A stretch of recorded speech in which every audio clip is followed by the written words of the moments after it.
Hello guys. आज की इस वीडियो में हम ये देखेंगे कि यदि हम ट्रिग्नोमेट्रिक फंक्शन की किसी एंगल पर वैल्यू निकालते हैं तो जो वैल्यू है कैलकुलेटर कैसे कैलकुलेट करता है। जैसे एग्जांपल के तौर पे अगर मैं यहाँ पर 42 डिग्री पे साइन फंक्शन के लिए वैल्यू पता करता हूँ तो आप देख सकते हो कि कैलकुलेटर ने हमें इस तरह से एक वैल्यू दी है। तो ये जो वैल्यू आई है ये कैलकुलेटर ने कैलकुलेट कैसे की है, यही हम इस वीडियो में जानने वाले हैं। तो मैं आपसे रिक्वेस्ट करूँगा कि आप इस वीडियो को पूरा देखिएगा। तो देखिए होता क्या है कि जो साइन फंक्शन है उसकी इस तरह से एक सीरीज़ होती है। इसको हम टेलर थ्योरम की हेल्प से प्रूव कर सकते हैं।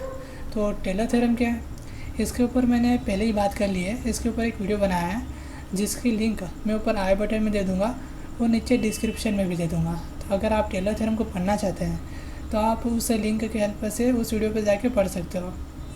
उसके बाद साइन फंक्शन की सीरीज़ इस तरह से होती है और कॉस फंक्शन की सीरीज़ भी इस तरह से होती है। ठीक है, इन दोनों को टेलर थ्योरम की हेल्प से प्रूव कर सकते हैं। और टेन फंक्शन की भी एक सीरीज़ होती है। कैलकुलेटर क्या करता है, इन सीरीज़ का यूज़ करके हमको वैल्यूज़ प्रोवाइड करता है। जैसे मैं आपको पूरा डिटेल में समझाता हूँ। मान लीजिए मुझे किसी एंगल पे वैल्यू पता करनी है।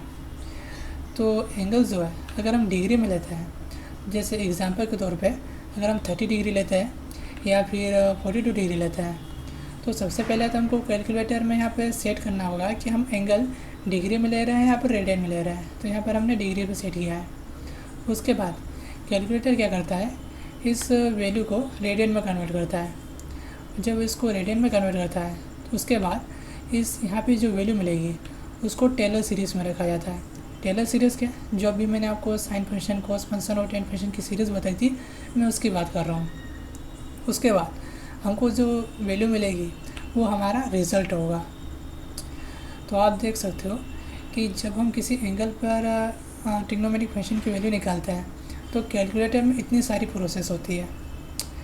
तो यहाँ पर ये जो डिग्री है इसको रेडियन में कन्वर्ट करने का मुख्य कारण है टेलर सीरीज़। आपको यहाँ पे जो प्रोसेस दिख रही है इसको मैं एक बार आपको प्रैक्टिकल करके दिखा देता हूँ। जैसे एग्जांपल के तौर पे हम 42 डिग्री पे वैल्यू निकालना चाहता है तो सबसे पहले इसको हमको रेडियन में कन्वर्ट करना होगा। तो इसको हम रेडियन में कन्वर्ट करने के लिए पाई बाय 180 डिग्री का मल्टीप्लाई करता है। उसके बाद हमको इस तरह से एक वैल्यू मिलेगी। ये जो वैल्यू है इस तरह से होती है, ये काफ़ी लंबी वैल्यू है। इसको मैंने यहाँ पर नहीं लिखा है क्योंकि ये बहुत ज़्यादा जगह घेरेगी। उसके बाद हमारे पास यहाँ पे जो रिज़ल्ट आया है उसको हमको जैसे एग्जांपल के तौर पे हमको अगर साइन फंक्शन की वैल्यू निकालनी है तो साइन फंक्शन में इस एक्स की जगह पे इस वैल्यू को पुट करना होगा। अगर कोस फंक्शन के लिए वैल्यू निकालनी है तो कोस फंक्शन के लिए अलग सीरीज़ है, उसमें एक्स की जगह पे ये वैल्यू पुट करनी होगी। तो जब हम इस वैल्यू को पुट करेंगे और इसको कैलकुलेट करेंगे तो हमको इस तरह से रिज़ल्ट मिलेगा। मैंने यहाँ पर केवल 3 डिजिट लिए हैं, हमको यहाँ पर ज़्यादा से ज़्यादा डिजिट लेना है तभी हमारा रिज़ल्ट जो है वो एक्यूरेट आएगा। और ये जो टर्म्स दिख रहा है आपको ये भी ज़्यादा से ज़्यादा लेना है। तो आप देख सकते हो कि इस तरह से कैलकुलेटर में किसी ट्रिग्नोमेट्रिक फंक्शन की वैल्यू कैलकुलेट की जाती है। तो इसका यहाँ पे ये जो डिग्री है इसको रेडियन में कन्वर्ट करने का मुख्य कारण तो जैसे मैंने आपको बता दिया है कि टेलर सीरीज़ होती है। क्योंकि टेलर सीरीज़ में क्या होता है कि ये जो सीरीज़ है इसकी जो एक्स एक्सिस है, मतलब इसका जब ग्राफ बनता है तो उसकी जो एक्स एक्सिस है वो रेडियन में होती है। तो मैंने टेलर सीरीज़ में से बात कर ली है इसके बारे में, आप चाहे तो वहाँ पे जाके देख सकते हो। तो जो हमारी एक्स एक्सिस है वो रेडियन में होती है, तो इसलिए हमको डिग्री को रेडियन में कन्वर्ट करना होता है।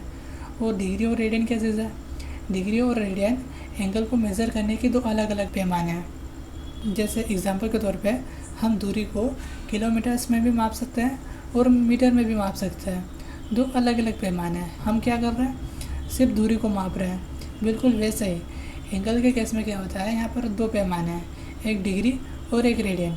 ठीक है, बस मेज़र करने के 2 अलग अलग तरीके हैं। तो आई होप आपको समझ में आया होगा।